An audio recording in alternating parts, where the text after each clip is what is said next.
So না, very good. এখন আমার এখানে একটা উইন্ডো দেব। তো উইন্ডোটা বেসিক হলো, উইন্ডো হলো লাইন একটা ড্র করতে হয়।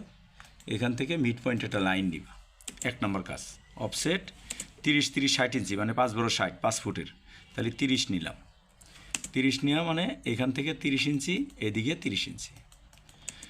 ইরেজ একটা লাইন ড্র করলেই আমার উইন্ডোটা কিন্তু শেষ। এটাও একটা উইন্ডো। ওকে, উইন্ডোটা হয়ে গেল। এখন যদি বলে সানসেট দাও, তাহলে আমরা বলবো যে সানসেটের বাইরের দিকে কতটুকু দেবেন, বললো যে 10 ইঞ্চি দেবো, তাহলে অফসেট 10 নিলাম। আর বলে এখান থেকে আমরা বললো যে এদিকেও 10, ঠিক আছে, এদিকেও 10 দিলাম, যে যেন এদিকে বৃষ্টির পানি না আসে নাকি।